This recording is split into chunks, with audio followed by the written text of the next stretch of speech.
There we go. Hello, folks. This is Rob Gould, for the Goulden Nugget. And this week, as I told you on Instagram and all the socials last week, that we weren't doing one last week. And this week, we are starting off big and wonderful.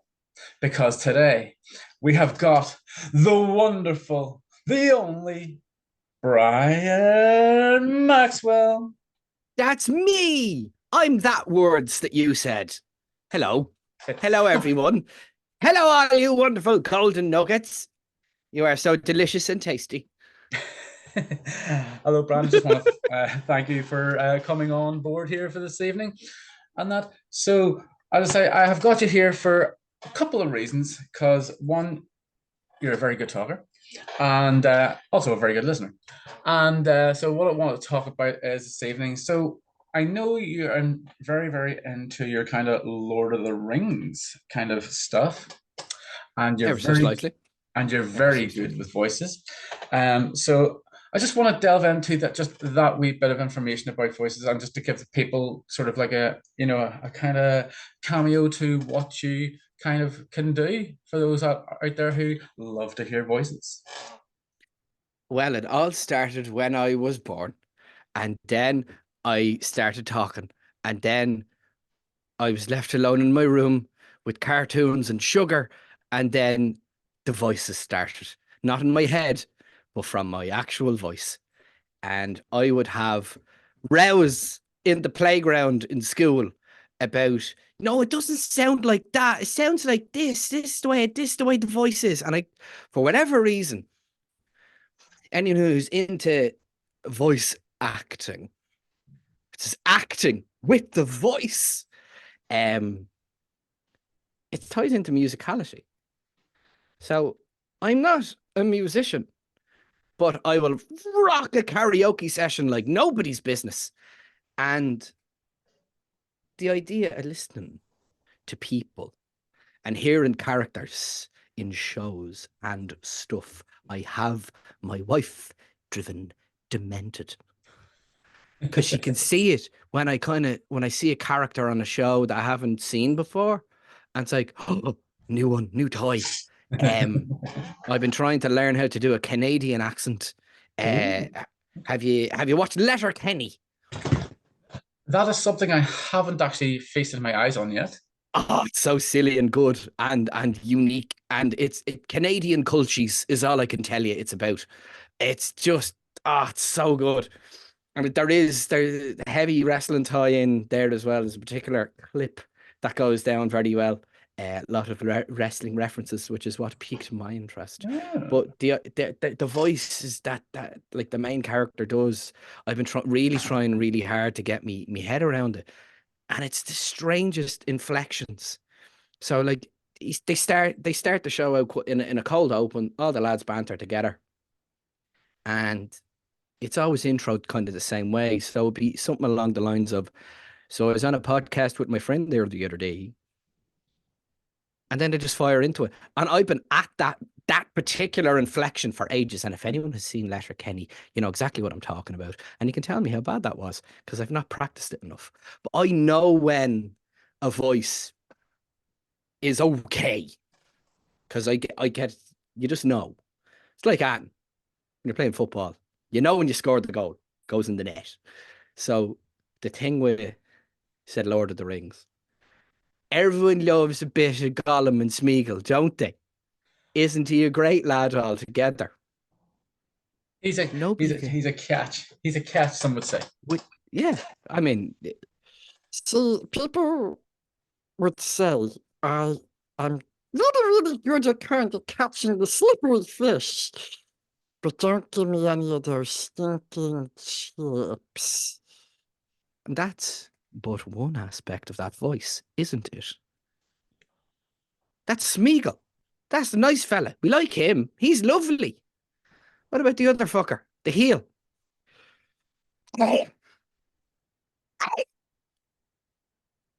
You don't have any listeners or podcast viewers, Rob. No, it's okay, Rob. You're really good. Don't listen to him. He's just jealous. No one wants a podcast with you. Oh, no. I would want to be on your stinking podcast anyway. It's not something you can throw yourself into lightly. No, See the it's definitely something that I say, it's definitely something that you have to kind of, work your way towards building up to doing, especially not just one voice, but especially whenever it's two voices in the one character, but two different characters all together, in a sense. One's good, one's alone all the time as a child. I had to entertain myself somehow. bad. But like that's for people, like there's two aspects of voice acting. There's people like freaks like me who can like do multi-character stuff, and then there's people who are just they're the same voice all the time. You hear them all the time. There's no different or no better or worse. And this isn't the voice acting thing. This is just a gimmick, arty thing that I can do. Nor am I a professional, but people want to give me money to do silly voices. Yes, please.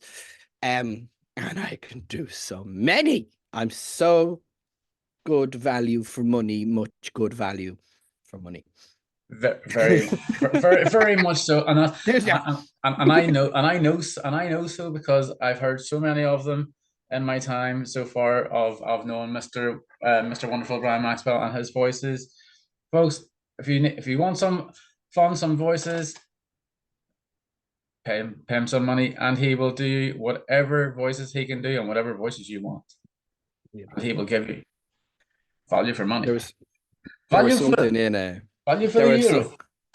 There was something in college that I was the hired assassin for people's projects when they were stuck for something. So if you wanted if they wanted a voice and they didn't know anyone who could do it, they'd be like, "Here, Brian, can you do this?" I'm like, they tell me this on Friday afternoon. I have to go out over the weekend to try and learn something. The first one I had to do, that was a beautiful Northern Irish accent. The sketch involved slightly insidious, slightly stereotypical Northern Ireland people being very, let's say, balaclava-y. And there's nothing more terrifying than a real rough Northern accent. And at the time, I didn't know there were people, shall we say, royalty on this island, and they were kings of the north. I didn't know they existed at the time, but the voice sure did live in me. Buy my merch. The second I hear an interesting voice, it's like it's like getting a new toy. Yeah. And for people who are into it and like doing voices, you can't help it. It's just like, do you remember Mrs. Doubtfire? Yes. The film with Robin Williams. Oh yes. Do you remember the scene when he's in the jobs office and your one says to him, "Do you have any special skills?" And he says, "I do voices." You remember that? Yeah. I've just realized at the ripe old age of 35 that not everybody who's seen that, when they saw that exact scene and heard that exact line, went, "Oh, this is what I want to do. I want to do voices." No, most people were just watching a film. Yeah.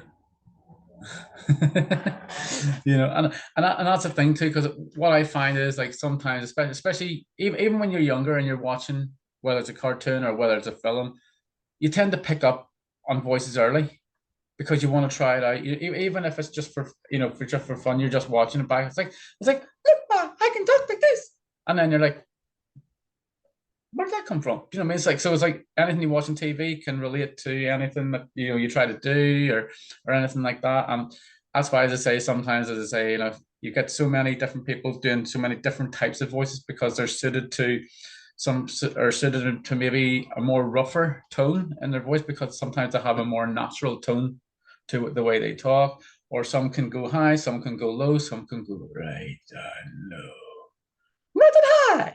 So it's, and as you know yourself, it's sometimes it's hard to do for certain people. I remember even whenever I was younger, in choirs in school, I was probably one of the only lads that was actually in a choir, and all the rest of them were girls. So I had to, so I had to suit my voice to them at a young age. And luckily enough, when you're younger, your voice is can easily go higher compared to what it can do when you're older. And that, so I was glad that I did that when I did, because now I would not be able to get as high as I can so quickly and singing. I don't know how I managed it. I don't know how you managed. That was beautiful, by the way. Fantastic. My dogs loved it. There was something. I think I forgot that. I forgot to have a deeper voice. In the scale of deep voices, this is it. This is what you're getting. This is unprocessed, unfiltered. This is what you're getting. And for whatever reason, through various tips and tricks and just old-faced obsession, I just got in, and you just start it's playful and it's fun. There's nothing stopping anybody. Like, if you were to take that kind of higher voice that you had there, and if you worked on that for like 2 weeks, and then you'd be able to continue speaking entirely just in this voice all the time. No problem. You have to be mad enough to keep doing it. Some people just kind of do a little bit, and then that'll do them, and they're like, all right, Grant, that's enough of that. It's like, no. Do it to the point where you're genuinely upsetting the people around you. You want to be so well practiced at the voice that your friends and family never want to hear that one again. And then you have it dialed in, and you're ready for the party. That's the thing too, because I mean, like, the more you hear that, and you're trying, especially like, say if you go at it for like, if you're going at one voice constantly for 2 weeks, and you're just keeping it going and keeping it going and keeping it going, and then the more you find that you're talking like that to normal people when you're walking about, you're like, we'll have to get out of this voice again, because you're so used to like just walking about, in that voice, and you're just talking to everyone just randomly on the phone. It's like, hello, who's that? And then you're like, oh, sorry, hello, who's that? Yeah. Like, I worked in Carol's Irish Gifts, the souvenir store, and there was a particular voiceover in that shop. I don't know if they still have it now, but it was Carol's Irish Gifts, best for quality, best for value. And that was just on all the time, and they played the same 6 songs over and over again. Do you know, in music theory about time signatures, 4/4 time, as in 1, 2, 3, 4, it's probably not even right, but 4 beats in a bar of music. Irish music doesn't have that. The human heart beats in 4/4 time. Irish music is mental, as it is week of St. Patrick's Day. Irish music doesn't have normal time signatures. That does things to a person. Strange, weird things. You start seeing things, Rob. You start imagining that there are in fact leprechauns running around the shop, and you go, oh my God, there he goes, the little fella, look at him. The worst about it is you can't actually see that happening. I got to do that. I got to do that to tourists for like 7 years. I got to play around and do voices until I was told to stop. I had that. I mean, my boss came up to me, was like, you have to stop doing voices. Like, why? I spent an entire day as an American just for fun, to the point where I realized my pretend American accent didn't even suit my face. That's the level of lunacy that I've allowed into my life. But the idea that I started out with, I had an American accent just kind of like that, and I just kind of played it off, and this is kind of like, it suits me a little bit better because I do naturally have a higher voice, kind of like this. Yeah, I couldn't tell you where this is from, couldn't tell you where in the great United States of America where this could be, but I even know the way I'm speaking right now that my articulation in the way I'm speaking isn't exact. I still have a little bit of Irishness in me, so I'd have to say to people, it's like, oh yeah, I grew up in America, and I came over here, I think it was about 10, so I have a bit of a muddled accent, so which is the way I could get away with it. And I like me, the lads on the shop floor are looking at me going, what is this freak doing? You have to be very careful when you're doing an accent of a country that doesn't speak English. Because if you try doing an accent of a country that doesn't speak English, and you sound like you're from the country that doesn't speak English, they expect you not to speak English. Yeah. I pissed off a few French people doing that. I was like, hello, welcome to girls. I'm here to help you as much as you would like. This is fine. And they're like, bonjour, comment ça va, les parlez de vous, and I'm like, fucking we bollocks. Yes. Also, don't do voices of countries that don't look like the person you look like.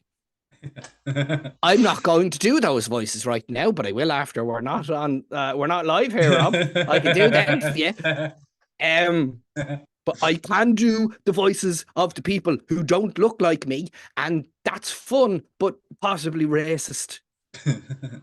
Apparently. Yes. Some people say, doing certain voices in certain ways and certain accents can be sort of, toward pushing the racial bar as such and that.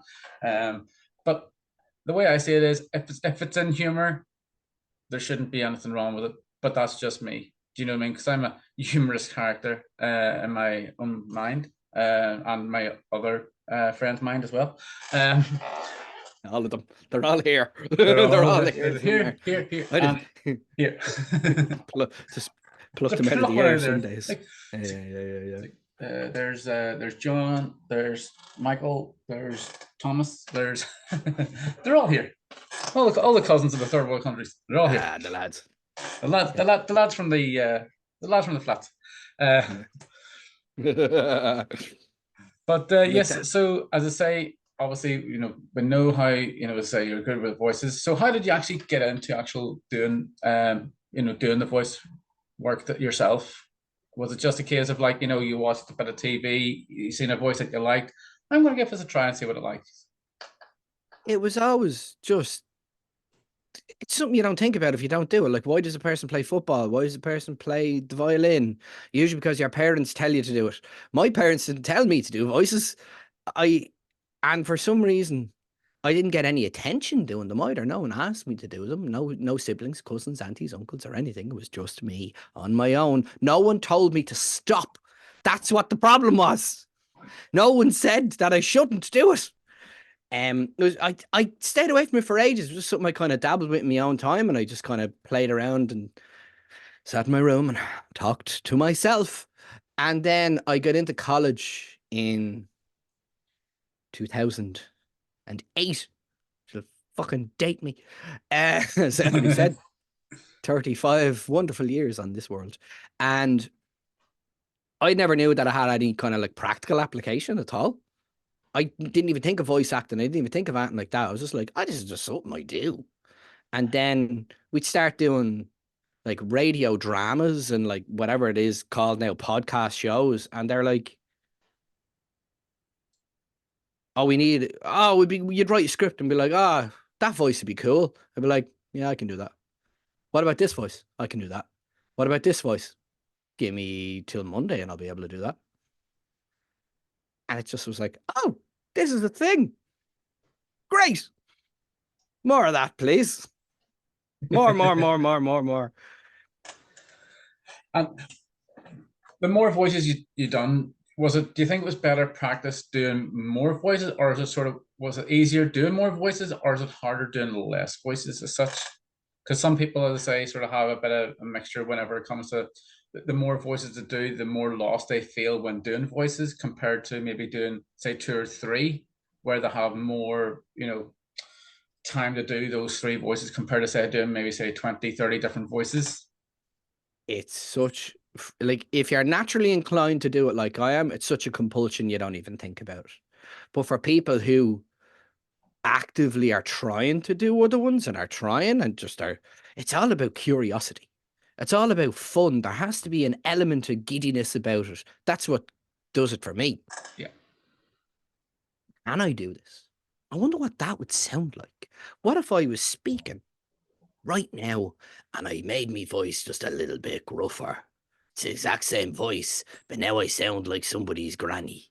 How are you there, love? You all right? Wrapping paper, 2 for €3. free strawberries with every purchase a Toblerone. And there's all these like ways that you can mess around with your voice, and you can make a noise. Everyone just thinks, yeah, I talk like this, and the air comes up here and does weird things to the vocal cords, and then that happens. But what if you just kind of spoke a little bit with tighter lips there, and that changes it completely differently, and you don't even have to change your voice at all. It's all about the mechanics of the face. You can throw a lovely lisp on it if you like. Little bit of a lisp there now, that completely changes the inflection now, doesn't it? You wouldn't know who this was. I like to call him Anthony. That's the name I gave this voice. Anthony. So come here now, you go. See you now, Golden Jocks. I tell you again, like David Beckham, I tell you, you can bend around my wall any day of the week. Certain things, they just happen. It's oh look, I'm nothing like a Robin Williams or a Jim Carrey, but these lads, these wild fellas, I just love seeing people changing their inflection and their face. And Whoopi Goldberg is one to look at. She's fucking brilliant. And it's the difference of your physicality can completely change the way you are. You notice something different every time I do a voice. Harry Potter. You just get into it. You'd be surprised if people think it's just high or it's just low. Yeah, that's grand. But that's a little word. Can you hold an entire conversation? Can you have a bit of fun, answer a few questions, maybe even sing a little song in the same voice that you're doing? It's all trial and error and fun and testing it, and you listen back to it. You listen, like you can record it on your phone. You can just listen, repeat, and go, maybe a little bit more there, maybe a little bit higher. There's so many different ways to get a high tone anyway. Most people think it has to be there, but a higher, but it doesn't necessarily have to be there at all. There's this. If you're gonna squeeze the voice and make it like that, then it becomes something entirely different. And it can be anything you like. And if you take this type of voice, and then you can add a little bit of this, it's a completely different person. You want me to make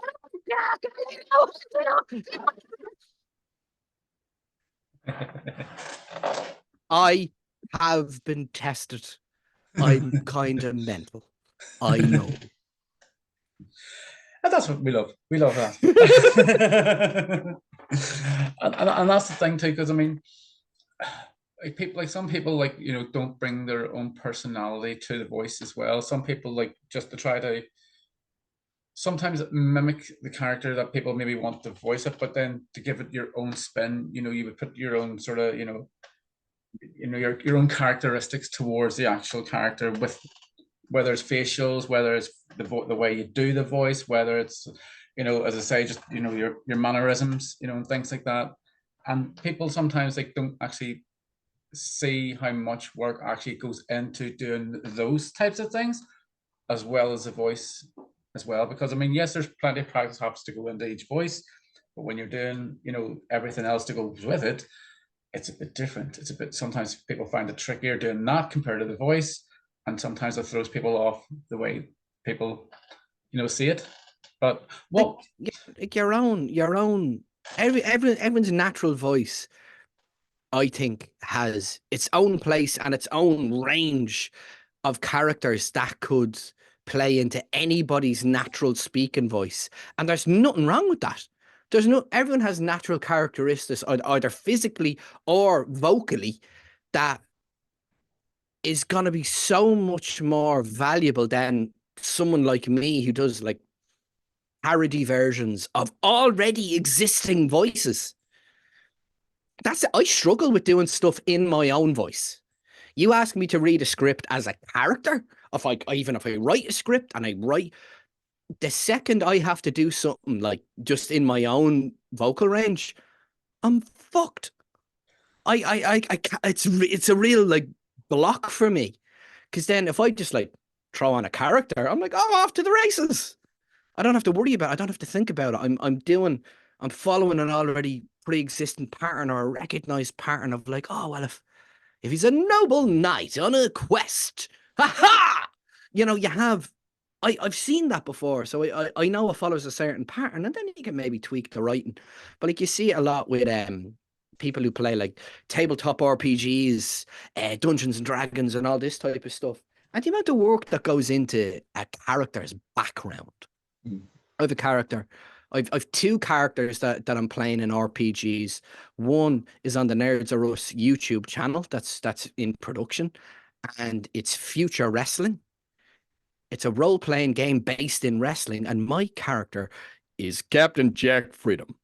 He's American as apple pie, and who's to say what he does with the pie afterwards? It's he's an entirely different fella altogether, and he was an NPC character that was there for 2 seasons before I even got him.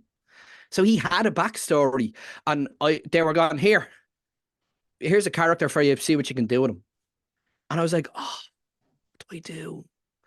How do I play? Like, how will I do this? Will I make him like kind of Southern? Will I make him kind of like that and be like, hey, I'm Jack Freedom. Yeah, America.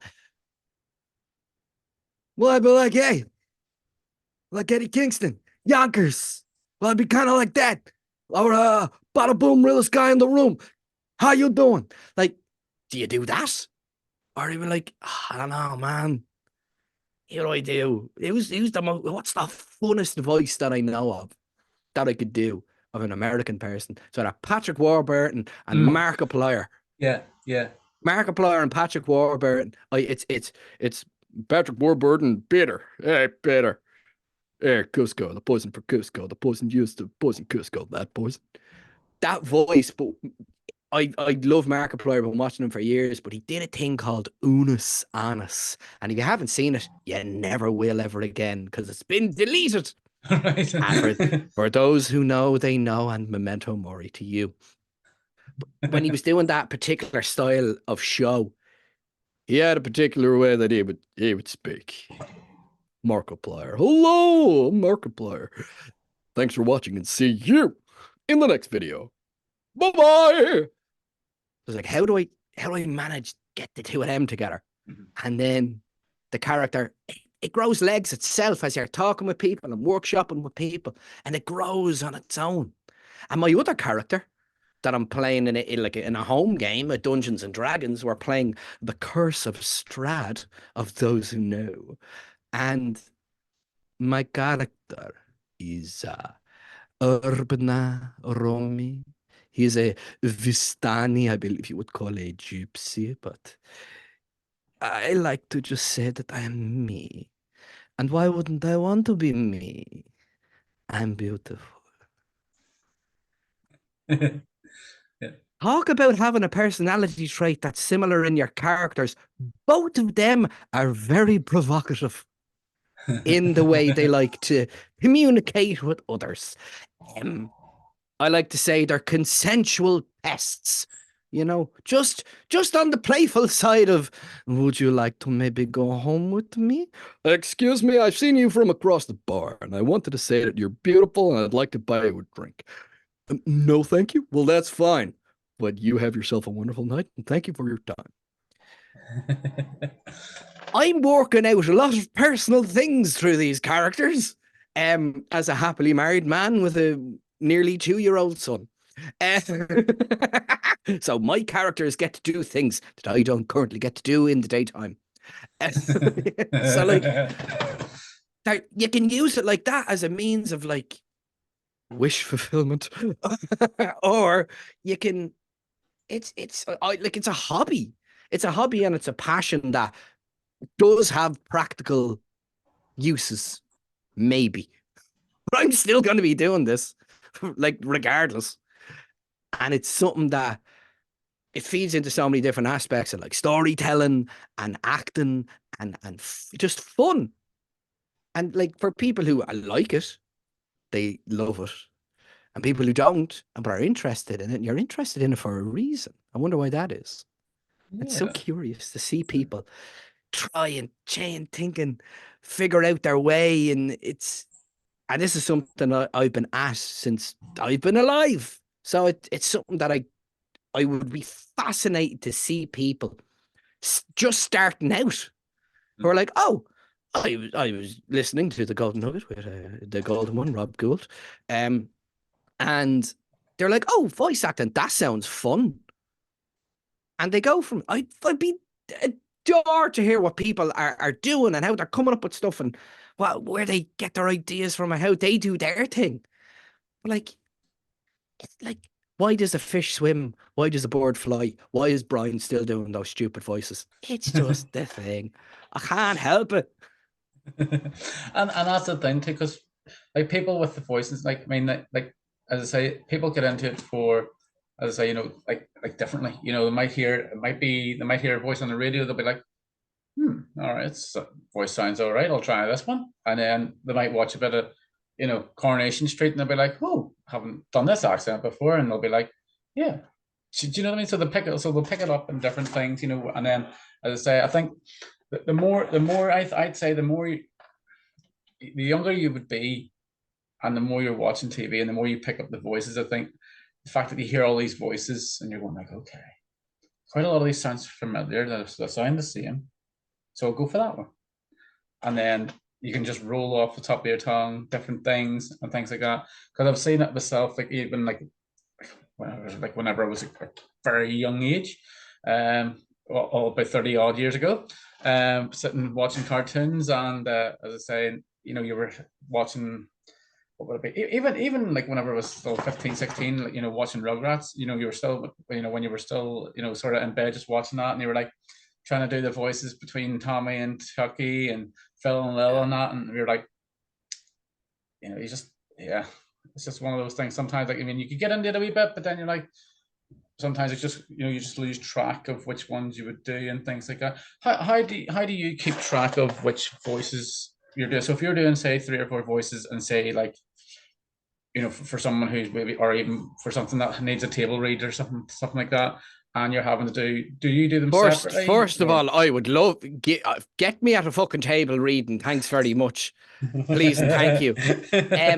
Like, I'm absolute amateur hour. I'm a hobbyist and an enthusiast.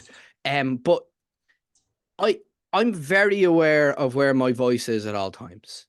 I'm very aware of vocal placement at all times. You can feel it.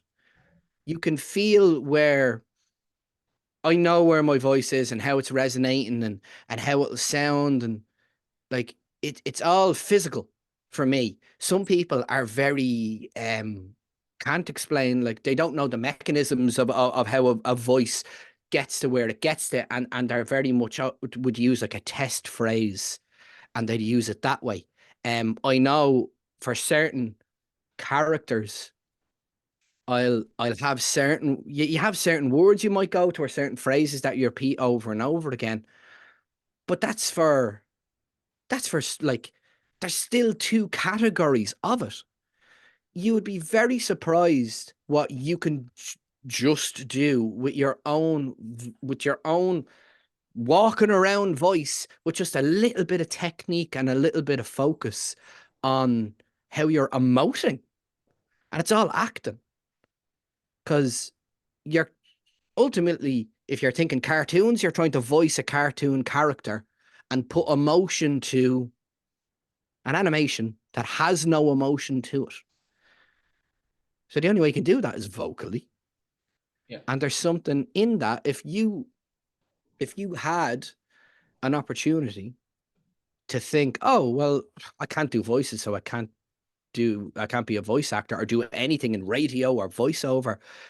I have a long-standing belief that the more authentic you are as a performer, the more you connect. It's the same with wrestling. It's the same with a lot of stuff, that people are kind of sick of people pretending.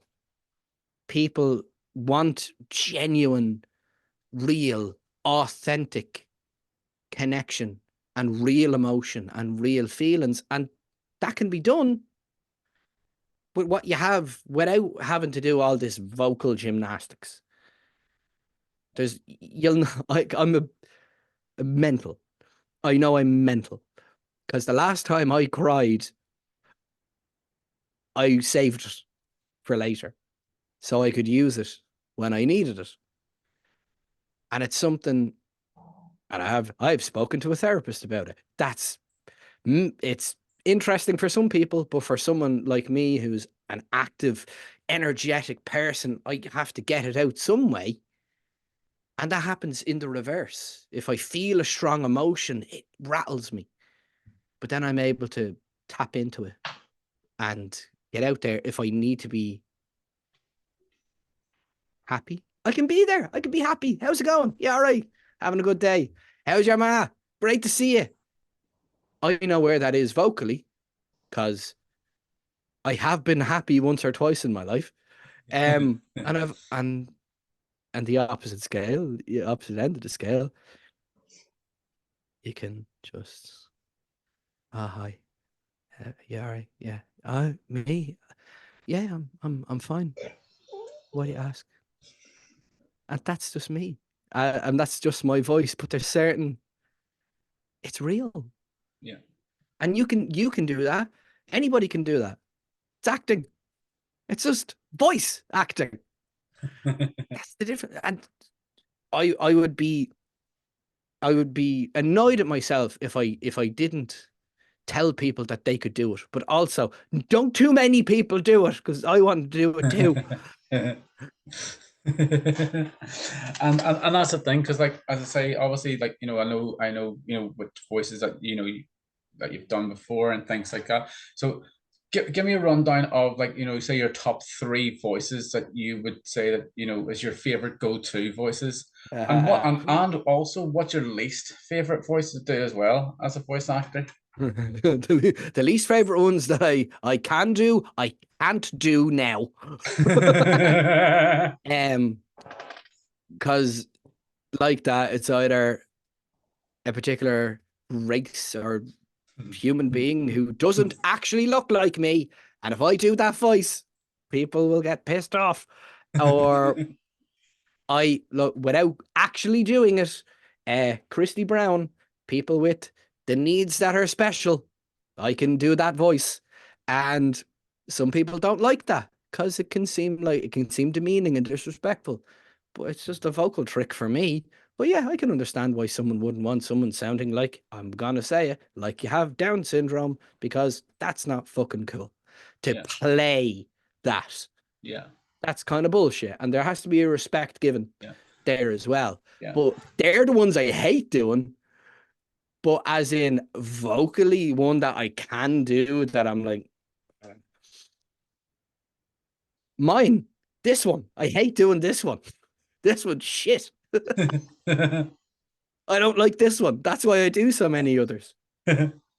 There's different categories. Like it's weird. There's ones I love doing, and then there's ones that other people love. My wife's favorite voice is a gentleman. I like to call him Hans. I used to call him Gunther, but then something happened with the famous wrestler named Gunther, and he became Walter. So I now call him Hans, and if you prefer, you can have him be Hans Gunther or Hans Walter, whichever you prefer. But he is my wife's favorite. You also notice that he's slightly more Urbana as well, my character. Where Urbana is kind of a little bit less enthusiastic. And of course, Strad is slightly, and you can go a little bit, and then it becomes Borat, and it's my wife, which is great when you do it, and then you realize how loud some of them are when you do a voice, and you're like scaring people on the loose. My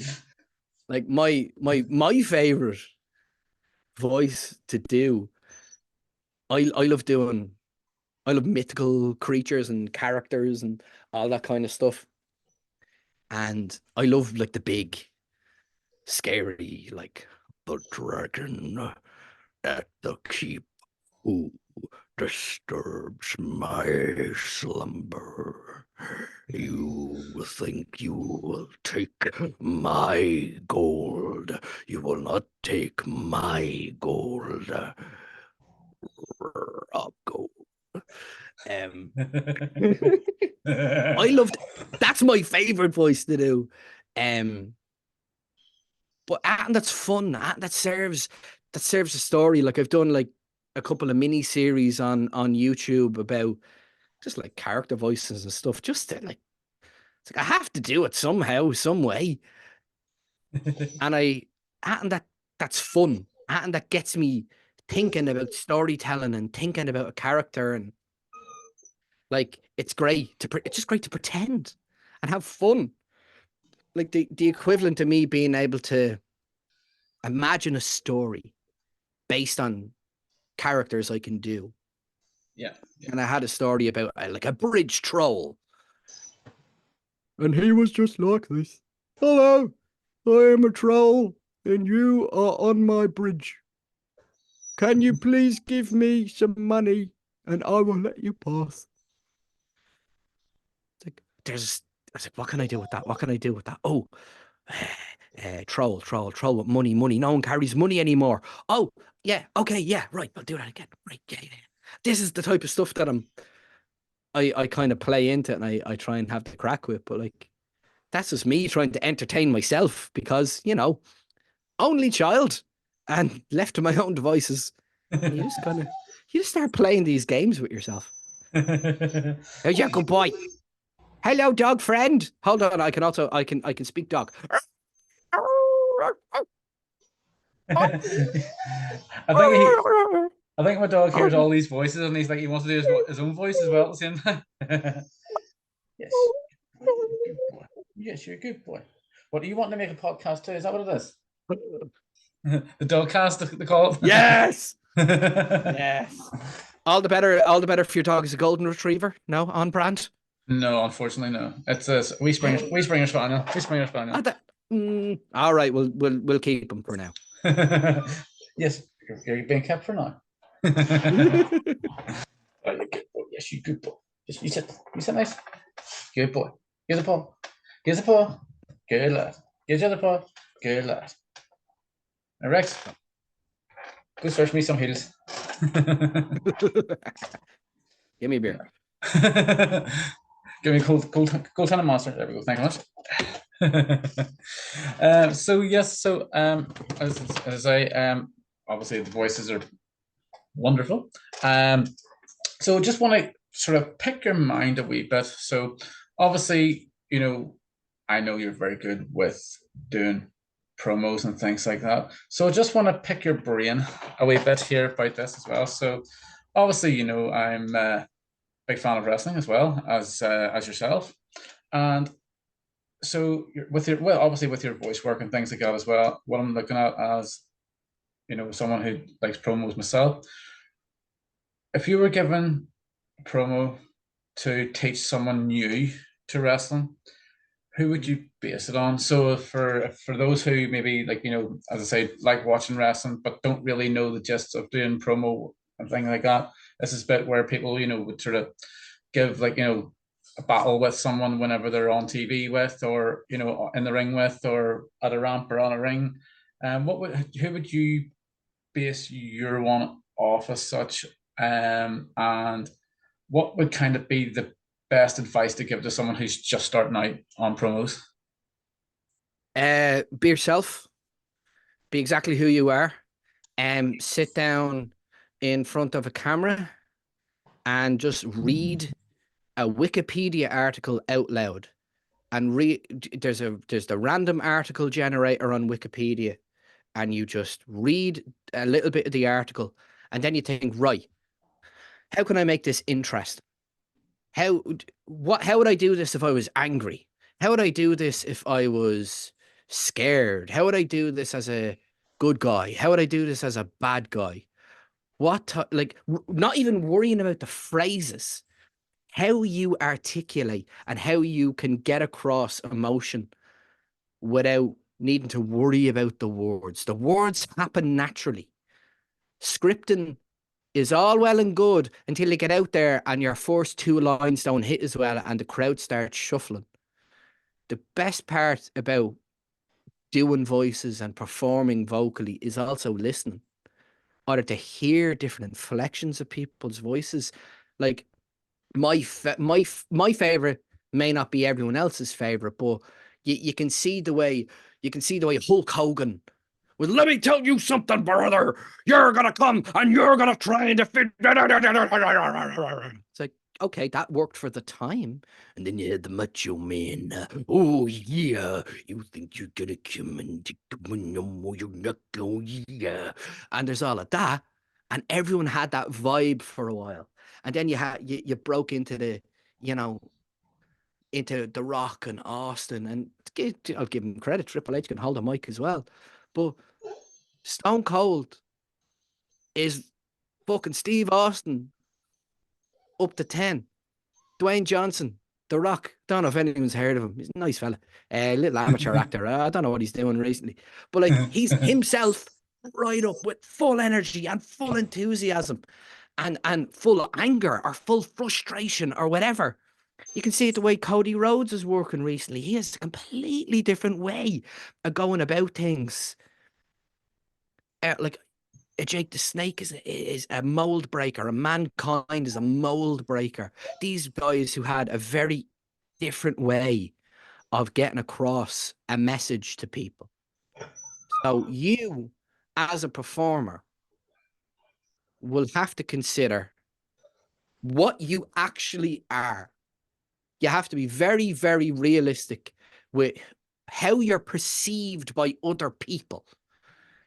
I cannot and never will be able to convince people I'm tough. If I do this, this is my natural way of going. If I want to be authentic, I can do that. If I want to get a little bit more psychotic, or let's say, and you can go that way, but it's how you do it, and does that fit, and is it interesting, is it fun? And if you're thinking of wrestling, you want to be as unique as possible, and that's an entirely different conversation about marketability and engagement and all of that. But for promo, what are you trying to do? Yeah. What are you trying to? Are you selling a pay-per-view? Are you selling the gimmick of the match? Are you selling the fact that, like, Terry Thatcher and Noah Walker in OTT? Hey, Terry Thatcher and Sammy D in Hard Knocks. Not a Terry Thatcher going on in my life at the moment. He's fucking brilliant. Yeah. At having real emotion and working with his. He doesn't put a voice on. He doesn't try to put a voice on like Renzo Rose, who's actually from Lucan. You know? Or you had the likes of a Santino Marella, who was a character. Kofi Kingston for a while was a character. All of these lads, just like Renzo Rose, complete fake Italian, runs a chipper. But he's fascinating in that he's actually from Italy. So he's allowed to talk like an Italian person. Whereas you have the likes of a Session Ma, who is just really, she's from Dublin. So she's very Dublin. She's very, very Dublin. And that's the difference between a Session Ma and, like a Sammy D who plays things a little bit more subtly. He doesn't play up the Dublinness of it. He's not playing a character. He's not one of the lads from the flats. He's not one of the social elite. You got Maxer and Matthew Bullet Smith, who are all playing it like this. Yeah, okay. And we are the social elite. Revere us. Or you're not the kings of the north. Damien Corcoran's not putting on a fucking accent. That's the way he fucking talks. Bella fucking kind of bonsai. It's very sad. They all blur together in my mind because they're all beautiful Nordy men, and I love them ever so much. But there's what are you? Yeah. What are you? Who are you? What do you have that you've actually had in your life that would color you as a character? And then you're into the art of selling. You're trying to sell people, convince people of something. But how you convince people of something is entirely different than the way I would convince people of something. Yeah. And Yeah. everyone has a, you know, hey, I've worked in retail. I know what it means to try and sell fucking things to people. I like going on truth, and you know, I really like this because this, and this, and look at this, and this is actually tangible, and it's undeniably factual what I'm saying about this hoodie right here. Look at it. There it is. Look at the color. Look at this. Look at that. Look at this. And it's not like this and that. And you have real examples to work from. But that's my way of doing it. Yeah. Yeah. If I was to try and tell somebody how to do something, it's be more yourself. Be 100% more you. And if you're going to be a character, don't fucking do it half-assed. You've seen me right now do characters, and I don't go at them lightly. Yeah. You throw yourself, you have to, and even as yourself, you have to throw yourself into being fully what you are. Yeah. And like believe in yourself, believe in your own, believe in what you sell, because if you don't believe in what you sell, you're not going to get anyone else to believe in what you're selling, and that's basically another, like I know yourself, I mean, you know, you used to work in retail, I worked in retail, so trying to, like, you know, for selling things, so you're not just like, you know, you're selling it, you know, the way you sell, you know, it's like in wrestling, like, you know, the way people might oversell too much to the point where, okay, yeah, that's a bit too much, but then people will sell perfectly, where it's like, that's the way you want to do it. Like in terms of the physical selling and the physical, like having taken a maneuver, what a maneuver, and you take a maneuver and you do it that way. It's all, even in that, in terms of like promo and selling an idea and pitching an idea to an audience, there's a certain level of give and take in that. You have to give the right amount of energy to what it is. If I'm going to tell you that I want you back here next month for the next podcast, you better be here, or else. I'm like, or else what? Or else what? What do you got to do, random man on the internet, to me? Or you pull at the heartstrings. You go, look, I'm having a great time here. It's brilliant to be here. Be talking about something that I'm really passionate about. I hope that you really, really enjoyed it. And if I get to do it again, it'd be great to see you. Thank you so. That's genuine. That's how I actually feel. And then you're into the art of the promo. Paul Heyman has great stuff. And Jim Cornette has great stuff about, you give a bit of truth, and then you can weave a little bit of the fun in there, a little bit of the work, and a little bit of the magic. But then,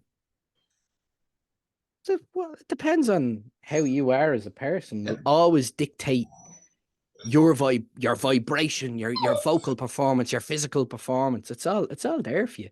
But the more authentic it is, and the more close to the bone that you can get it, and the lack of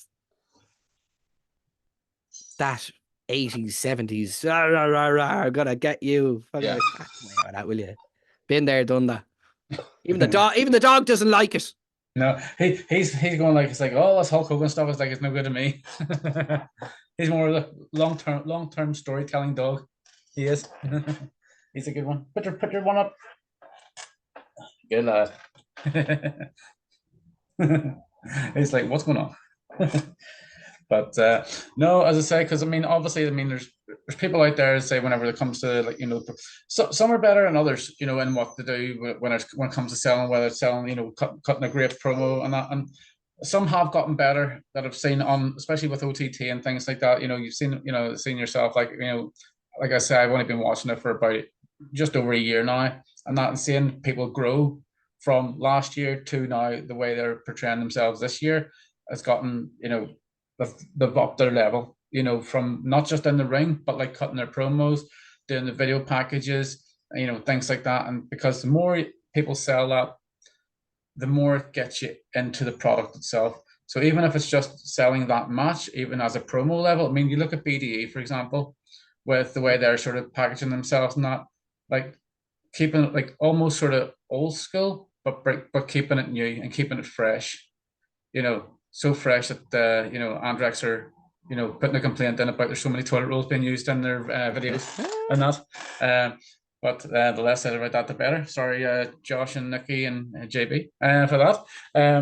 But that's the thing, because that's what makes it entertaining for us to watch, to see, and to see that as a package, and people being brought into that. It's like, oh, here, wait a minute, this has been used by WWE. That's pretty cool, and they're actually using it in their sort of promo type of thing as well. And like I said, and it goes with everything that they package themselves to be. They're a heel team. They're they're a bit fun in doing what they do, and as I said, one day I hope they just take things more seriously and switch up their game.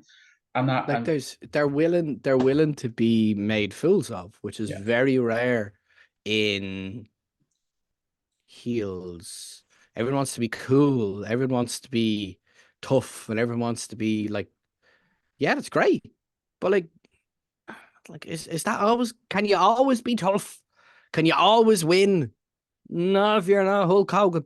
There's. Look, it's far be it for me. I'm a very enthusiastic fan, who has dipped his toe into even remotely considering actually performing. But hey, I write story about wrestling is good, and I've only been able to make it legitimate due to the fact that Mr. Niall Foxy Fox is involved in it and is a co-writer and a co-producer. But like, through talking to him, I'm learning so much more about there's not a lot that you can control as a wrestler. You can go training, learn the moves, and you get out there and it could fall flat on its arse and people could just not give a shit. Or the match beforehand could have been so fucking good that they're just not willing to deal with let me tell you something, brother promo. And that's where the authenticity comes in, because that'll always resonate with somebody and you can build on it.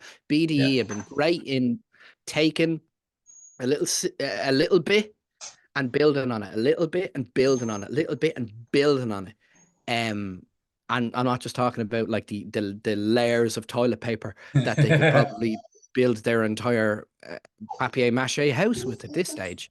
But there's a lot in just small steps.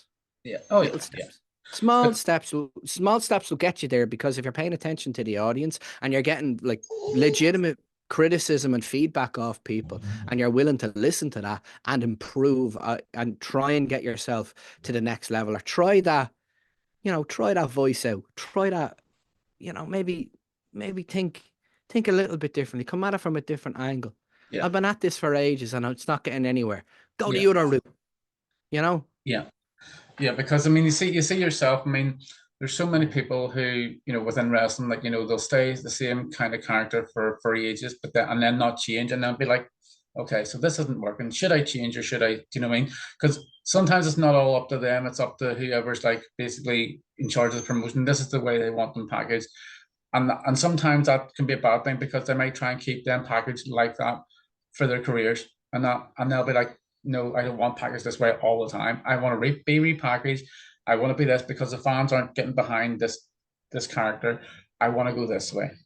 That it's like for example, like, I mean, there's so many wrestlers out there, even like on the local scene type of thing, where you kind of can go like, okay, they've been repackaged before, we'll repackage them again in this way, rebrand them this way. They'll still say that this. So, for example, like whenever Sammy D was in the Gymnasties, like he was always known as kind of like almost like a good guy whenever he was with them, and then obviously left them and things like that, and then obviously formed a draw, became a heel, and it was the best thing for him. Do you know what I mean? And the draw, and to me, it was the best thing for him, because it made him from the past, I would say, 18 months, he's probably been one of the best on the island, hands down, because like grown and like, with, obviously winning the NLW championship, becoming a tag team champion, being, as I say, the world champion, being the first ever Irish Grand Slam champion for OTT, all within, a sake of like 12 to 18 months. And that's, and the fact that he's taken on so many. There's a sharp rise and a sharp fall, not unlike the trajectory of a triangle. Things aren't going exactly the way they had been going, and you can only have so like there's a lot of subtleties in what he does that doesn't get appreciated. Yeah. And now it's into a different chapter for Sammy D now. He's lost the title. What's going on with the draw?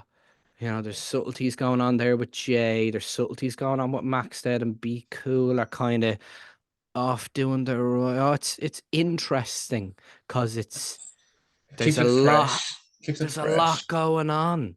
There's a lot going on. There's a lot to be said for what'll happen on the eventual return of, Charlie Sterling. There's subtleties, but that's all based on the fact that we don't know. But so much of what wrestling is all about instant gratification and that's with any media product. Oh yeah. That's with anything. Quick, we have their attention. Get them now, get them now, get them now, get them now. And that doesn't always work. And it can. Jeez, if you can go for the fucking Hogan Austin run and fucking run it till the wheels fall off, great. But if you can't, then how else can you do it? And you get subtle then. Yeah. And you get clever then. And you start working. And you start just getting a little bit blurry and using what is real and known and folding it into what you have. Like a baker folding in your ingredients. And maybe that ingredient didn't work for this one. You try a different recipe the next time and you try these subtleties. And then you will never know until an audience tells you. Yeah. It's never fully done until an audience reacts. It's never fully done until it's posted. It's never fully done until because it's not for you as a wrestler or vocal performer or fucking comic book writer. It's never fully done until an audience consumes it. Yeah. And even then you might not be allowed no. For the love of God, everyone get Newton Bat Productions on Instagram and tell me how great we are, because it's all well and good, but that's that product. I don't know if people enjoy it because they read it and they put it down and that's it. But whereas wrestling's instant feedback, stand-up comedy, instant feedback, theatre performance, instant feedback, films, television, recording podcasts, that and like that, you don't know until it's posted. Yeah. And even then, people might not be bothered. So if you did enjoy this podcast, please do let us know below. And if you didn't enjoy this podcast, please let us know, but in a nice way. Yeah. Don't hurt our feelings. But these are things you don't think about, in that if you're not listening and you don't adapt, what if Sammy D stayed as champion for another year? Would it have been could that have been interesting? Could it would have mirrored Roman Reigns? What are we going to do with that? Or they did what they did because of circumstances that I didn't even know about. Complete fantasy booking in my brain. You never know what's going to happen until it happens. And when it happens, you don't know if it's good or bad until someone gives you feedback. No. And then once you get that feedback, what do you do with it? Yeah. Do you take it on board? Do you take it on the chin and go, all right, I can see people may or may not be responding well. I could give two fucks about anyone singing or playing a guitar with their mammy. I don't give a fucking shit about that particular gimmick. I don't care. But it's serving to maybe get somebody else into the fans' good graces. So maybe that's an interesting thing. But that's for me. I don't like that thing. And hey, I'm happy for it because I get to maybe go elsewhere for 5 minutes. But then other people could love it and be really invested in it. And they're right. They're right to like it. Oh, yeah. I'm wrong to not like it. And I should shut up because I've nothing constructive to say. I've nothing positive to say about it. So why the fuck would I bother me bollocks? But then there could be something in the works that I didn't even consider because I've just, whatever. I don't like it right now. Get into being the best angle in OTT history. Who's to fucking say? I don't know. And that's the thing, because I mean, for all we know, like the young man who's behind the guitar could end up having a match against Jeff Jarrett at WrestleRama, for all we know. Do you know what I mean? And it's going to be guitarist against guitarist. You just don't know. Brian Adams could show up and have a guitar off with him. You just don't know. Do you know where is Elias? Oh, come on. Everyone. Everyone, a three-way guitar match. Come on to fuck. Oh, Jeff Jarrett, Elias, and whatever the fuck we're calling. What in the name of Jesus is that young man's name? That's how disinterested I am. Dara Lynch. Dara Lynch. Dara Lynch. There you go. Dara, I'm sorry. I hate the gimmick. You're fucking brilliant though. You've been running fucking ring crew for fucking years and you're finally getting your shot. Does nothing for me, but that doesn't mean you don't keep going and do it to fucking spite me. Look at me in the front row the next time and call me a bollocks, because I am. and that's the thing too, because I mean, like, you know, we've just listed a match there that, you know, there's a potential there that there's something that could actually work with, even if it's somebody like even a country western or somebody like that. Bring them in, you know, for a spot with them. It's like, you know, it's like, oh, I hear you play guitar. It's like the next thing, it's like, yeah, it's like, this is my song that I sing to you, blah, blah, blah, blah. And it's like who is this guy? It's like, can't even put a note together. Let's put a banjo on Boots. Come on. Oh yeah. And so I heard I heard the fucking Golden Boy Santos can play the accordion. Yeah. I'd say there'd be, you know, bring the band back, you know. Please, can we get Weird Al Yankovic at a show? Let's make that happen. Oh, he's so good. Just to hear the Hamilton polka live. He's so good. Yeah. So as I say, one of the reasons why I say got yourself on was to also talk about this beautiful comic that you've got in the background, and this beautiful comic that I got in front of me here called Wonderful. And just so obviously, you know, for those who, as I say, don't know, so Wonderful is about a story about Alex, who's a pro wrestling fan, and he's just starting to see how hard it is to become a professional wrestler. This is what it really takes to look big. And hold on just tight enough, because this comic is set for Wonderful. I really appreciate that everybody who's at an independent wrestling show says the name of my comic. It really means a lot to me. Thanks, guys. Thank you so much. Now, if you could just take that enthusiasm and buy it, buy my comic. Buy mine and Foxy's comic. Thank you. Do you like Foxy? He wrote a comic. Don't worry about me. I'm a jackass. Everyone loves Foxy. Buy Foxy's comic. The funny thing is, because I know, because I was listening to another podcast, and I know they, you know, with Wonderful in mind, you know, sort of having about holding the comics up and every time, like, whenever it's like, this match is shit for Wonderful, and the people will be like, why are people holding up a comic book? And I'm like, oh, okay, where can I get this Wonderful comic?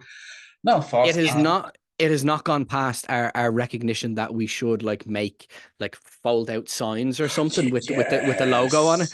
It's just a way of bankrolling that. So buy the comic, we can make creative, fun merch for everybody. Look at that! Look at it! It looks like a big finger. Imagine a foam finger with one fall. I would happily do that, but I need the money. Buy the comic, we can do the fun stuff. That's the pyramid scheme. That's how we do it. We're grassroots and independently funded. You know, I have to feed my child. I have to put petrol in the car. I need to keep the lights on. But I also want to make really cool stuff. Like we're looking at t-shirts and hoodies and fucking like anything we can think of, stickers, badges, anything. Go on, nipple piercings, whatever you want. Like, if people will buy it, we'll put it down.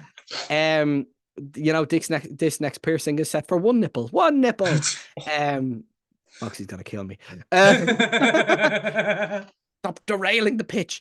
But like the story in itself is like super personal for me. It's super personal for Foxy as well, and it's multi-layered in the fact that we're hoping to be able to hit two markets of wrestling fans and comic fans and bring them together.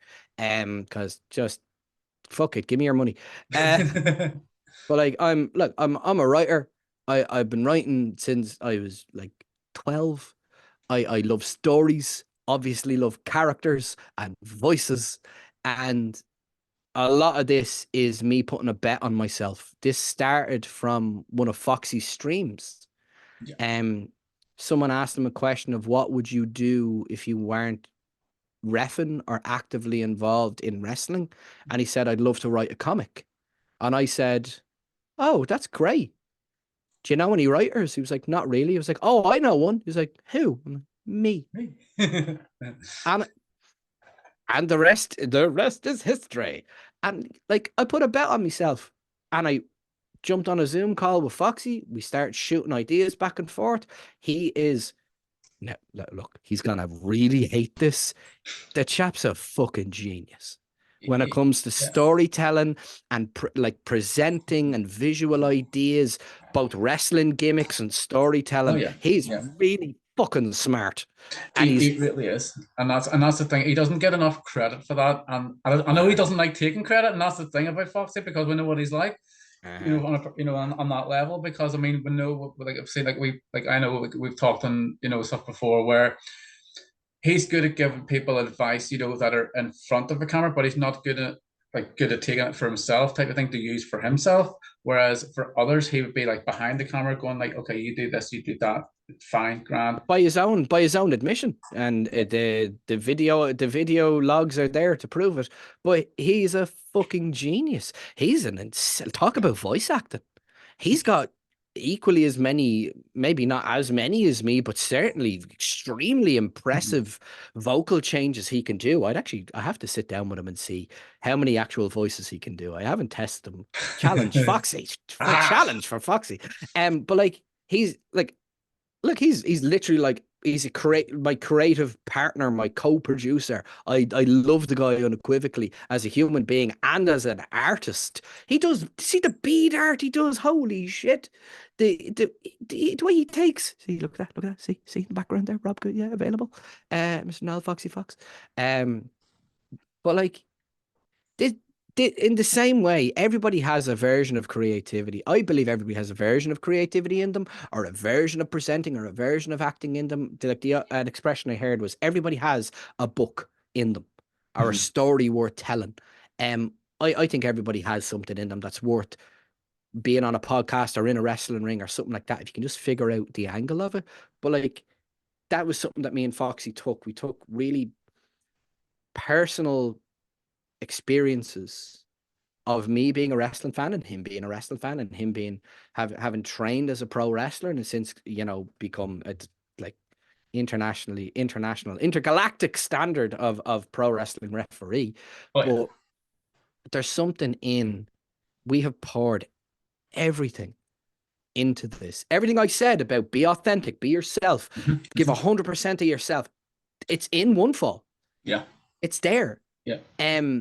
Everything I believe about storytelling and visual storytelling, there's subtleties in that comic book that you wouldn't know on first read, and then you go back and realize that this page and that page, oh look, the panels are the same. By design, that's one subtlety. I'll give nothing else away. Well, feel free to DM me once you've bought the thing, and I'll tell you all the secrets. But there's maybe not so all much. the secrets. But there's so much, even in issue 1, there's so many things in it that we not painstakingly, but we like really carefully thought about and planned and challenged each other on, and be like, it can be better. Let's do better. Let's go again. Another draft, second draft, third draft, fourth draft. And we stayed at it and at it and at it for a solid year of writing and planning and production. And then we brought like Jack Morris on board. He's an amazing like visual creator in his own right, an amazing storyteller. He has his own YouTube channel. He's on Webtoon. He's on Instagram. And that's just like the three of us, like as in writers. I'm a writer slash conceptual artist. I technically drew the comic myself, and it was shit. So then we got Jack to do it. And like, he's another guy, and I'll say it, he's a fucking genius. He's really, really good at what he does. Yeah. And everybody has that. Everybody has something that they can be really, really good at if you put the time in. I happen to be writing since I was 12. I happen to be doing voices since before that. You're like, Foxy loves stories and loves storytelling and creativity and anything like that. And Jack's a fucking genius, an amazing visual artist, but also knows his fucking stories as well. And then we've brought in some, like, used the advice of so many people, and it's like, we wouldn't have done it on our own. I certainly wouldn't have done it on my own. Yeah. Fucking hell. But collaboration and shared ideas and not being afraid to ask people for help and not being afraid to take advice. Tracy Sayers of Tom and Comics, he's tanked in the comic as well. I think it's Wes Allard. Oh fuck, whatever. I fucking Wes. I know him as Wes, who's had his own comic and produced in America, and like Tracy linked us to him. There's all these types of people that gave us inspiration and pushed us to the next level. Like you have to, yeah, if you have enough people around you who are willing to give their time to you, and you pay it back by putting in the hours, and you pay it back by, you know, like we like there's a commission, like everything that we do is commissioned and is signed off on, and it's guaranteed that the money that we make goes back into the comic. We're looking at, we have a convention coming up in April. And we're like, oh, bit of a quick turnaround for April. What's the best we can do? Said, right, we're gonna try and get a material banner for the table, and then I don't know what else can we do. So we have a few stickers kicking around, but let's get more stickers. We'll get bigger ones, and maybe we'll give them out for free just to get people engaged. Like little things like that we're thinking of. It's just like, we're not trying to gouge people money, but I want to give people something that they can love and enjoy, and hopefully we make issue 2 and issue 3, issue fucking 100. But we're limiting the fact that, we're all self-funded. So if any millionaires want to give me loads of money to make it, yes, please. I'll quit my job tomorrow and I'll be a full-time comic book producer and voice actor. Fucking come on. I know Tony Khan may not be listening to this episode specifically, but if he is, I know he likes his wrestling. Tony Khan, jump on the bandwagon for Wonderful.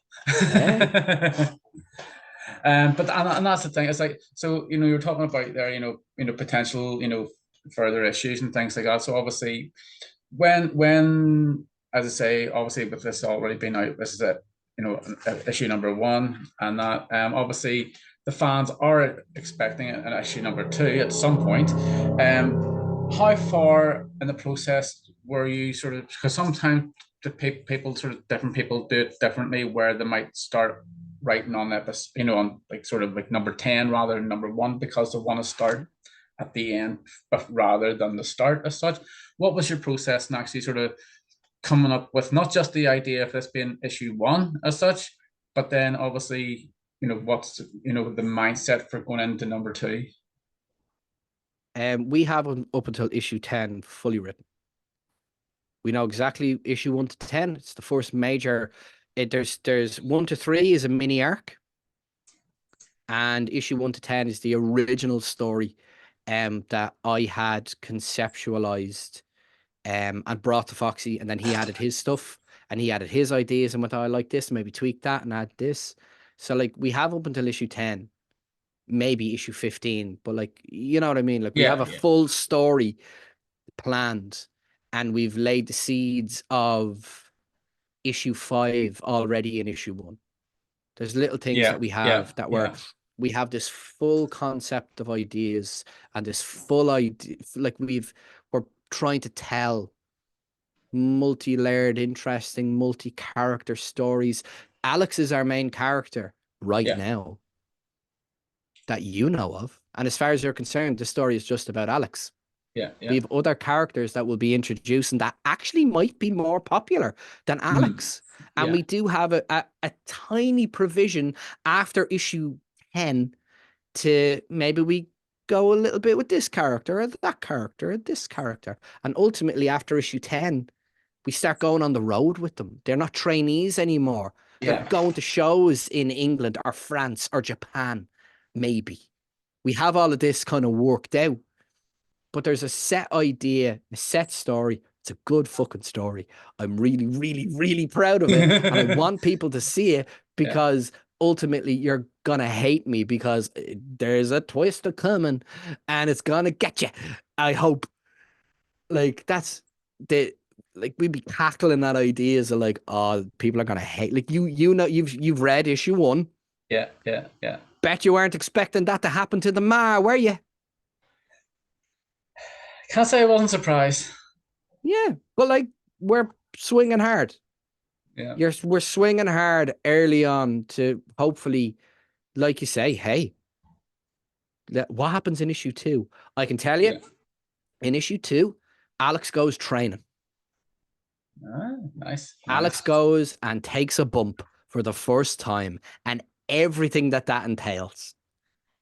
All the interesting intricacies and skill and passion and determination that's required to become a professional wrestler gets showcased in issue 2 with a view of seeing what this fan can become. And in theory, for issue 3, maybe his first match. But we don't know if he's going to get past training yet.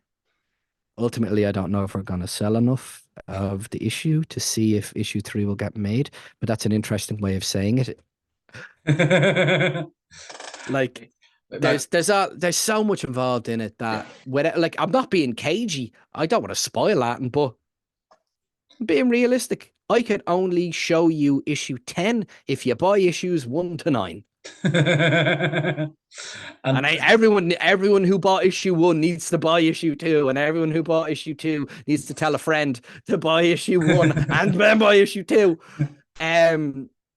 Like it's and that's the thing too, because like I mean, as you know, like I've read issue 1, and as I say, anyone who's bought it, I would imagine by now has has read it and is obviously looking for more of this story to continue. At least this one we know is going to continue, and that because I mean, there's plenty of stories out there that either not continued or they're not going to continue because they're going to either end badly for some people, some maybe good, who knows.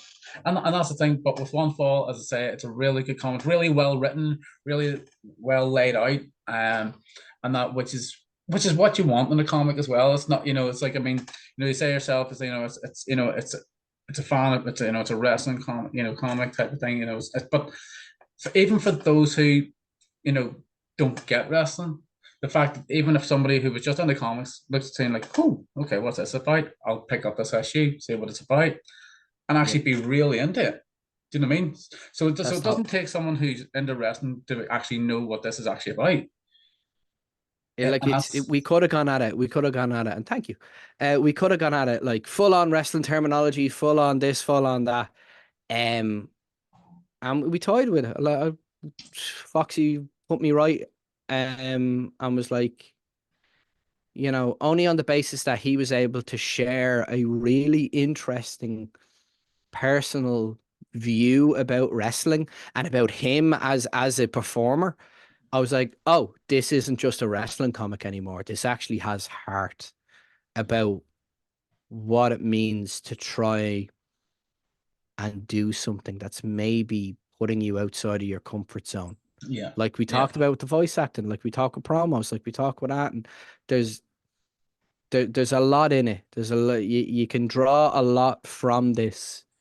As a person, I'm a creative person. You're a creative person. People who maybe had a bit of bullying in their lives, or people who maybe doubted themselves, or people who maybe didn't get praised. And for people who maybe, and you'll see it in issue 1, alone in their bedroom when everyone else has given up on wrestling. There's the the boom of the 90s led to a bit of a decline in fandom, and I stayed being a wrestling fan, and I know what it means to be the weirdo who's still into wrestling.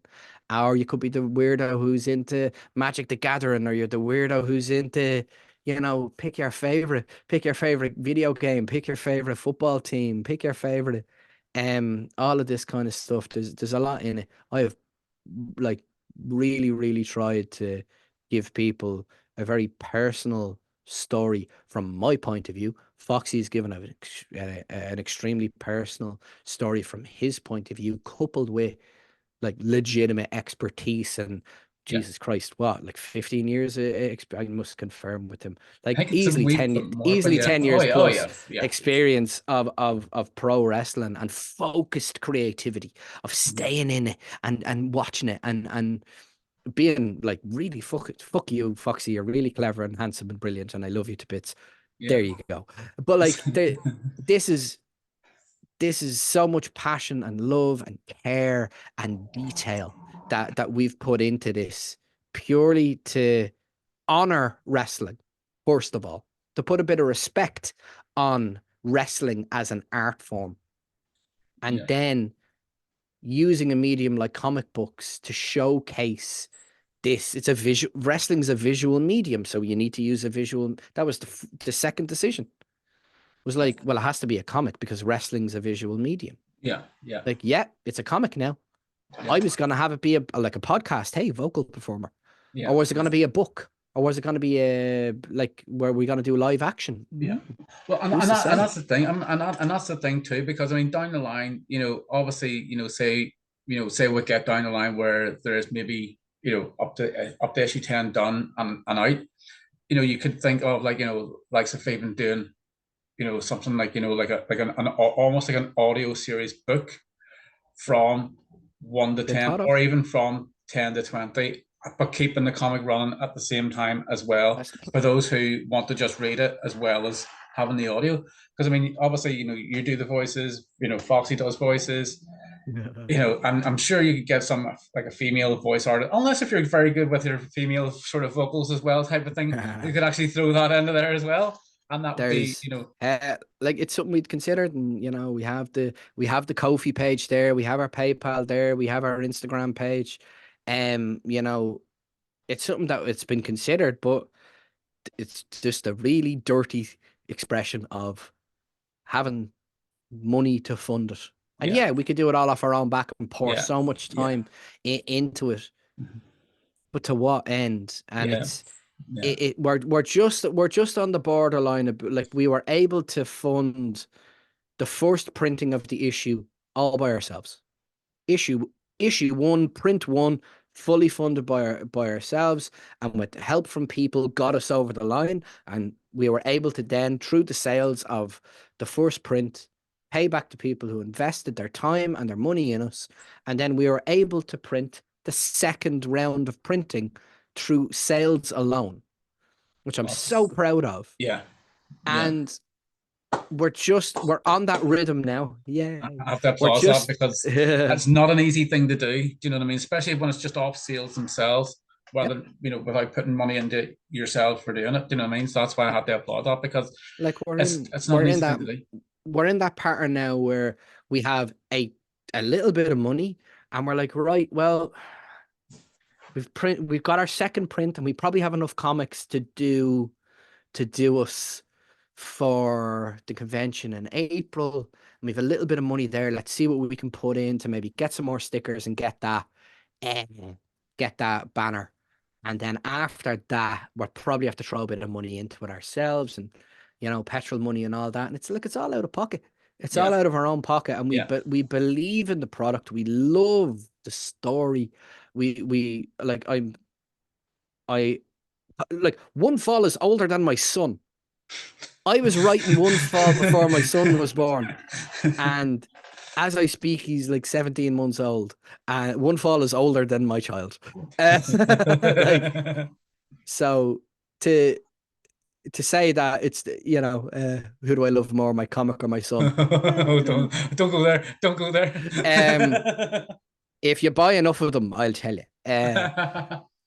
It's like, it's for any creative person to try and put their money where their mouth is and really tell. Like, I've all these grandiose ideas of what makes a good story, and I've all these theories that I've been at for years, and I got my degree in communications and media, and I have these theories and these ideas, and I'm really passionate about it. And this has been the first time that I've stuck with it, and I've got a project over the line, and there it is, pride and place in my man cave.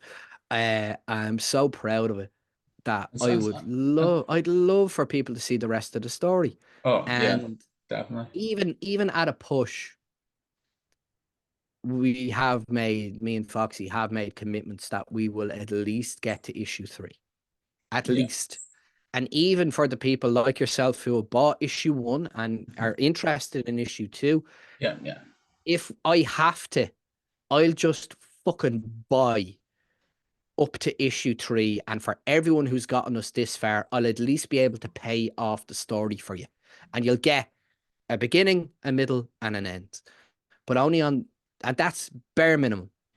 I want to honor that because I fucking love this story and I'm so passionate about it. And it's a really good start as well too, especially with the first comic. And you know what I mean? Because I mean you're putting your time and the effort, along with Foxy and all those others that combine to help out with this as well. Especially like obviously the actual pictures and stuff as well, which also tell the story as well. Whenever you see the pictures, in the comic type of thing. Because I don't want to spoil too much for those who haven't actually seen this yet. Well, everyone's allowed to see page 1. You can show off page 1.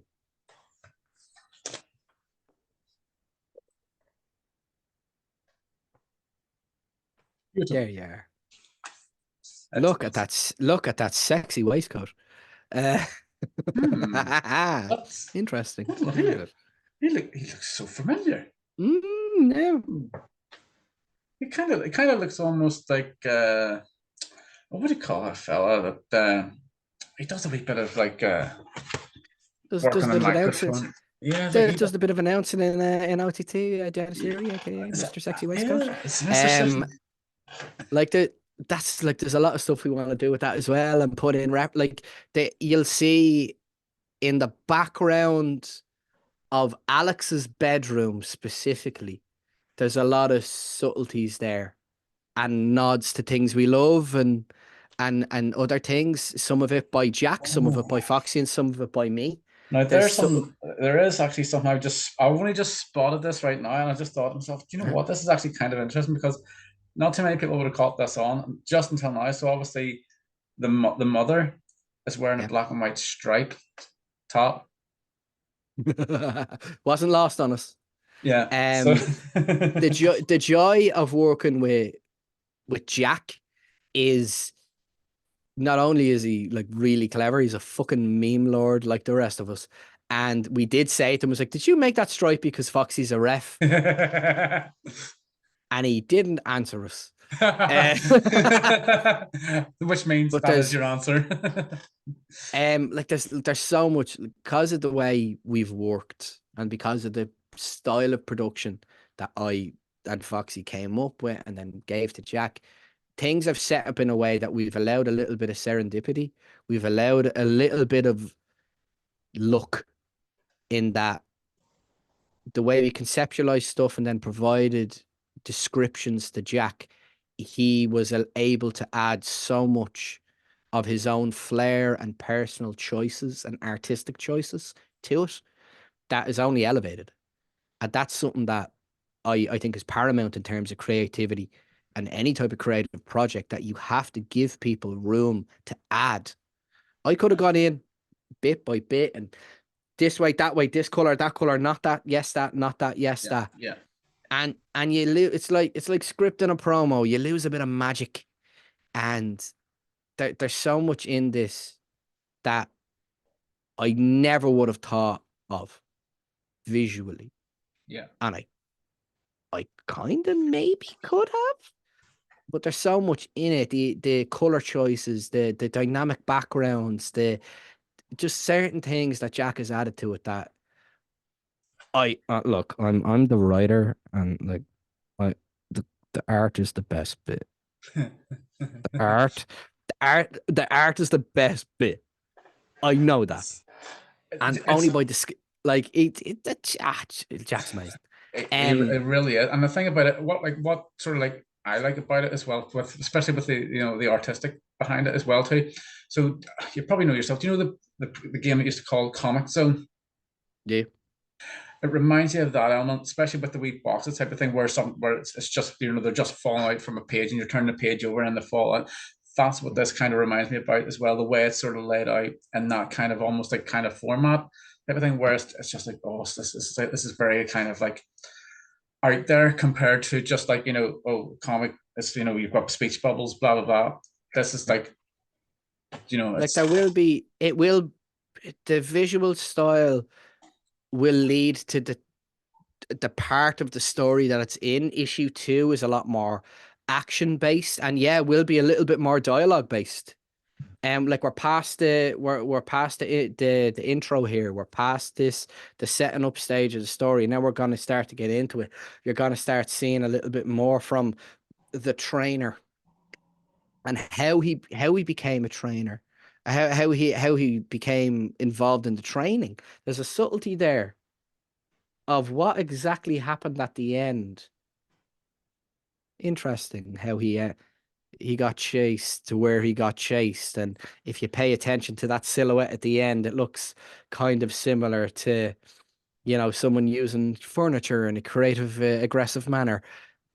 Yeah. May or may not be, but little things like that were hanging on. And then you'll see that in issue 2 are like, oh, wow, okay, that was that. Fuck yeah.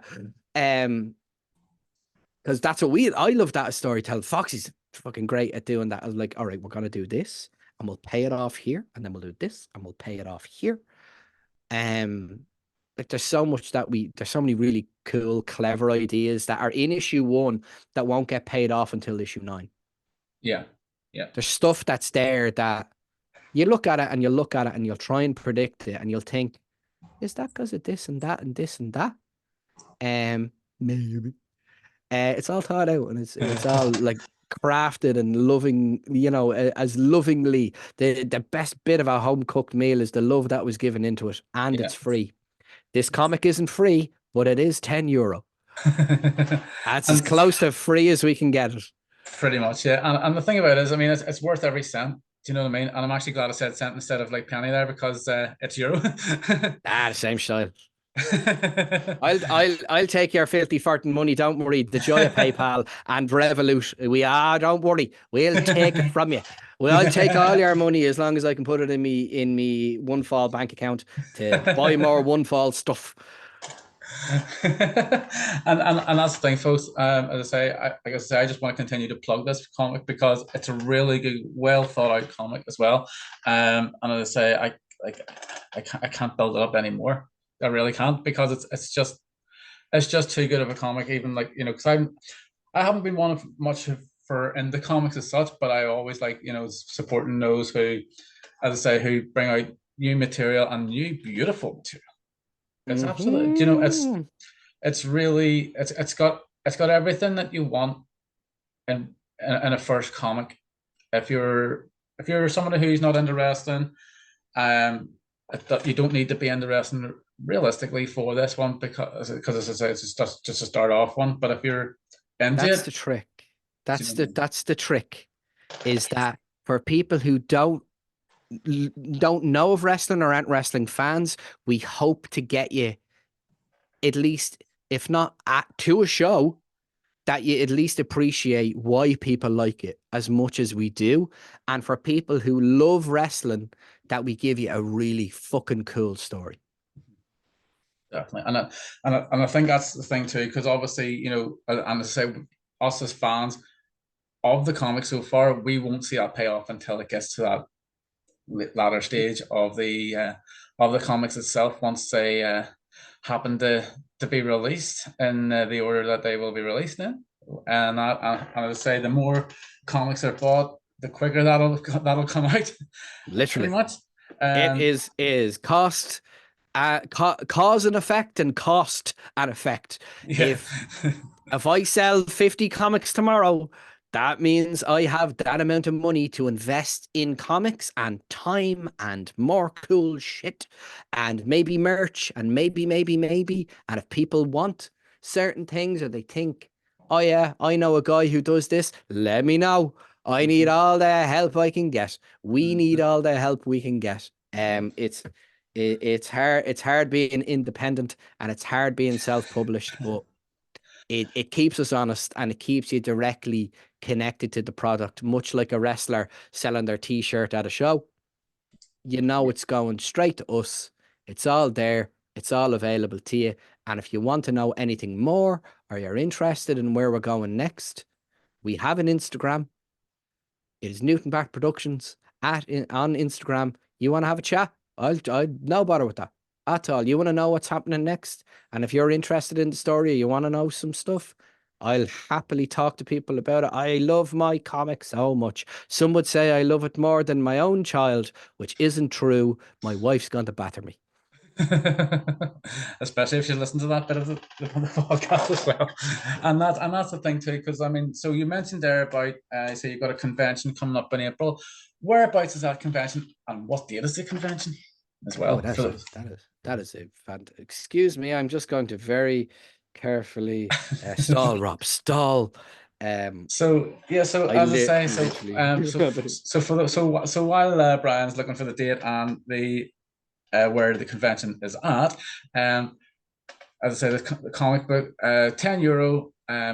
If you message Brian Maxwell or Niall Fox, they will put you into great hands, and they will give you a beautiful comic. And if you ask them nicely, they might even sign it for you.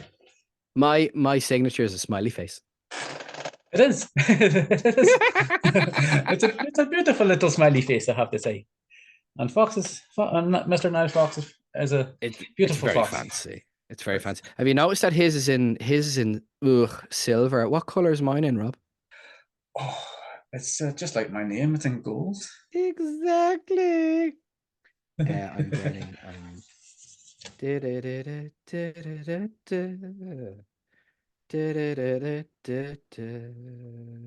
Yeah, that's like I said, it's a Now, really beautiful comic as well.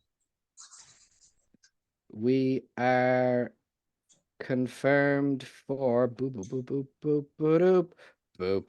The 6th and 7th of April in Wexford Town. I am going to get the exact name of the convention because that would have been a good idea.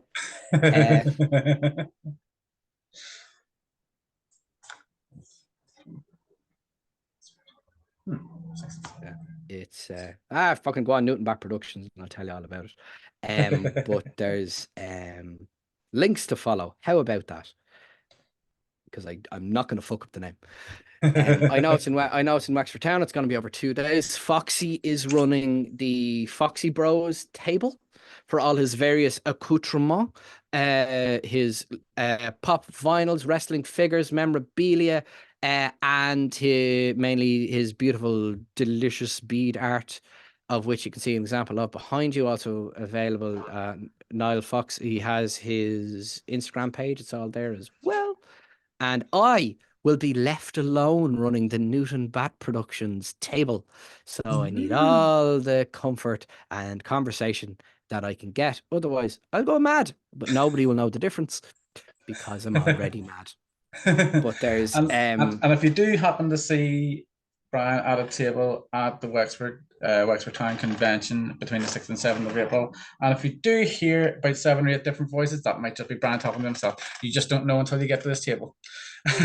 Really and truly. Really and truly. There's a lot that I can do. There's a lot I can do on my own.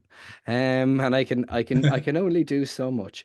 But there's so much that we owe to the people who have helped us, like yourself, who is giving us a platform and who's put the money down to actually, buy the comic and promote it. And like it's really humbling to know that people give a shit. Because it could have gone nowhere. It could have 100% gone absolutely nowhere. Exactly. So, and I 100% agree with that, because I mean, like it's like anything, like you try to sell, you're selling, well, yourself, in the sense of, like, you're selling what you've got on the table, like, the comic.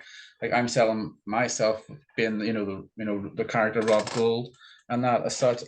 So much so, like, the fact I've actually sold a t-shirt myself. I've sold a sort of printout type thing, and I've actually got money from actually human beings, which is actually weird. And that and it's and like you say, it is a humbling feeling, having that feeling of seeing someone either wear something that you sold or bought something that you sold, and see it actually somebody having in their hand as a bought piece of material, and you're like, it's like, do you know what I mean? It's like you have to pinch yourself sometimes, going like, I'm only a fan of wrestling, and I'm like selling things for myself, and yet people are actually buying these things as well, and you're like, it's just, yeah, it is very humbling.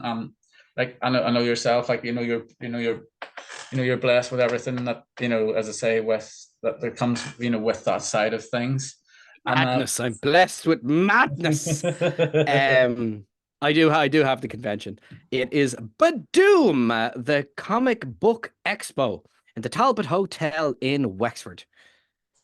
So that's the Talbot Hotel in Wexford, the 6th and 7th of April. Badoom! There you are. I'd have shot myself now if I didn't get that in. Well, it would have been, like I said, and at least in the sort of the wee bit I would put in, the description of the podcast and that. So it would be all in that anyway. Saving the effort. But yes, Badoom! I'll never forget that now. Badoom!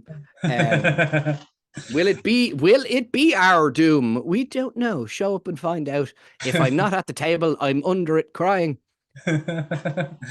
with six or seven or other voices under the table at the same time. Brian, before I go, as I say, and that before we leave, is there anything else you would like to plug at the end of this wee podcast? And if there is, you have your time whenever you're ready. I say, first of all, thank you very much, Rob. You're a wonderful person. I hope your dog has a nice time. That's a very nice lamp. I may or may not have attention deficit hyperactive disorder. Everybody, please get checked for your mental health. It's very important. Look after yourselves. Look after each other. Be kind, or I'll kill you. But yeah, look, go on to. We have Newton Bar Productions on Instagram. It's the best way to hit us up. If you know Foxy and you're a fan of his, you can always DM him and get him that way. I'm the equivalent to someone in the bushes outside. I'm not very well known, nor do I particularly need to be. I'm writing a comic with a famous wrestling referee. But for anyone who's interested in my stories and wants to know more about it, or if you have your own stories that you would like to try and get to the next level, that's what the other side of Newton Bar Productions is there for, is let's have a chat. Let's see where we can get you. Let's learn from our mistakes. And also tell me really cool stories. I want to know more stories. And if anyone wants voice acting or ideas or concepts or just some nutcase to talk to, I'm here. I'm available. And I will do all of the silly voices that you need me to do. I have no problem with that. Please enable this part of my strange personality. Brian, it has been a wonderful pleasure to have you on this week's episode. And just before we go, as such, hit me with your best promo. And promo it for One Fall.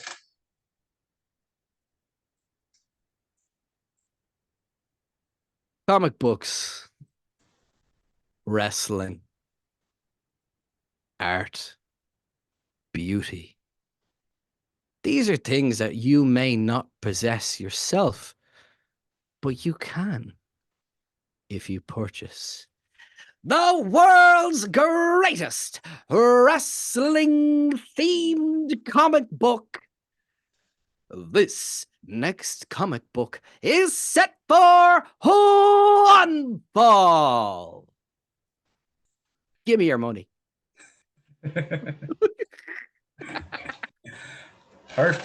Perfection. But as I say, it has been wonderful having you on this week. And as I say, all the best with One Fall. And as I say, I know myself will be looking forward to purchasing number 2 in the series, and up until like number 1000, whenever it comes out as well. By then you might have child number 3, who knows. Don't give her ideas. I'll have a child for every issue of the comic. Or die trying. Right. And on that note, it has been a pleasure having you, Brian. And as I say, One Fall is available to purchase if you go through Brian Maxwell, Newton Bar Productions, and with now Foxy Fox, and they will hit you up with this beautiful comic book, One Fall. which is available for the small fee of €10, or as much as you want to give them for the comic. And that's 10 euro plus postage and packaging. And yeah, if you want to give us more money or you feel like you want to invest in us, yeah, go ahead. No problem. I'll There give we you go. me leg. I'm a fair man. I'm a crazy man, but I'm a fair man. Crazy and fair is what we like to hear. It has been a pleasure. And Brian, again, thank you so much for coming on this episode of the Goulden Nugget, where I have been Rob Gould. This has been Brian Maxwell. And this episode has been set for one fall. That many. One fall. Fuck.